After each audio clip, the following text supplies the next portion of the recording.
Hello, everybody. Welcome to the new session of self-management skills under employability skills. Today, we are going to understand first the meaning of self-management skill. Any task that we perform has got a thought process behind it. And for every thought process, we need to have a proper planning.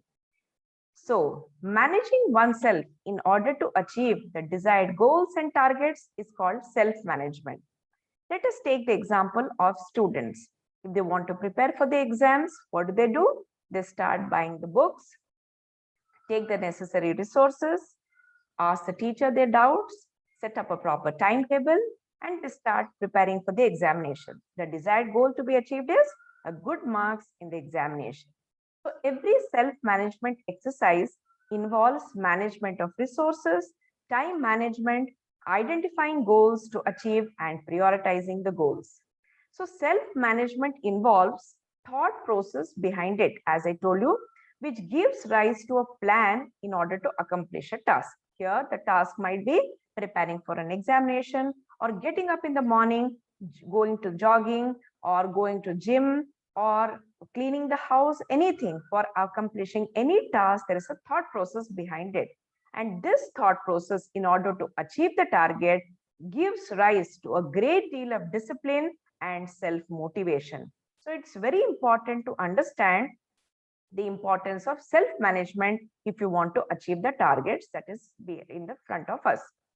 For every task that we do, as I told you, there is a plan and certain desired goals to be achieved.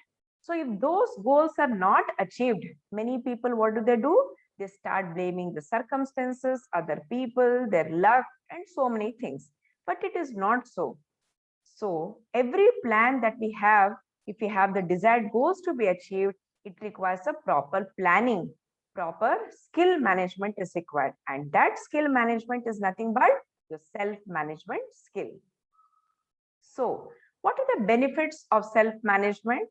If we have self-management, first of all, if you want to achieve a target, we have a plan, then there'll be clarity of thoughts. We can work on our strengths and weaknesses. We get a feeling of self-respect, self-management, and respect for others. We will know the real value of time because we know that time is money.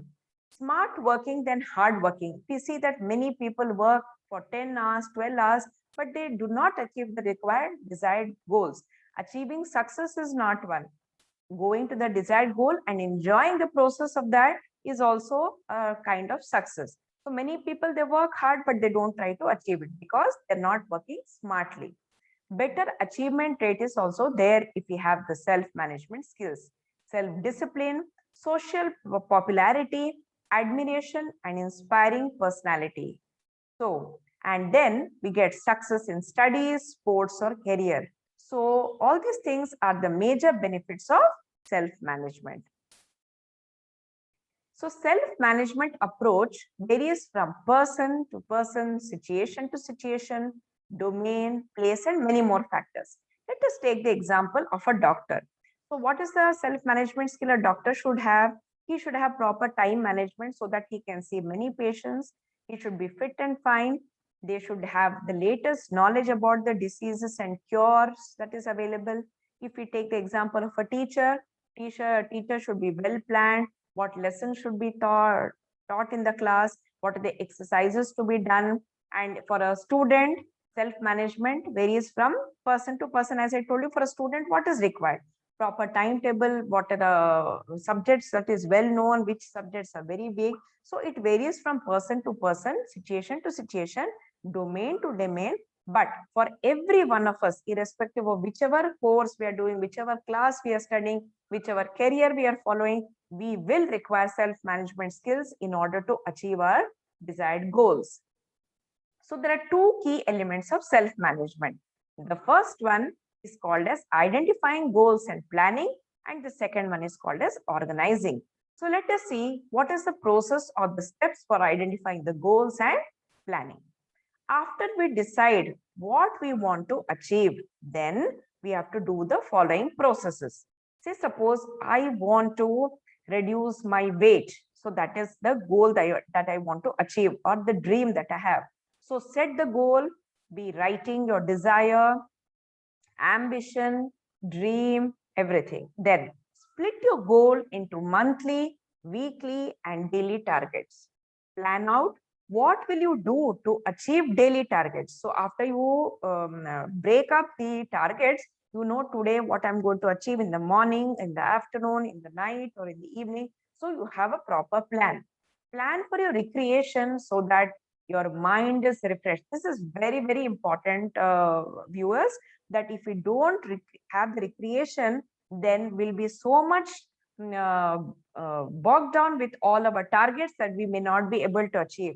So we should have the recreation also, whether it may be reducing our weight or improving our results or learning some new skills or painting or dancing or singing, anything that for that matter, you should have some recreation other than what you're doing. According to me, change of work is rest. If you change your work, that itself give the rest and it is going to refresh your mind in order to achieve the target. Next comes the organization or organizing the tasks that you have planned for. So what are we going to do over here?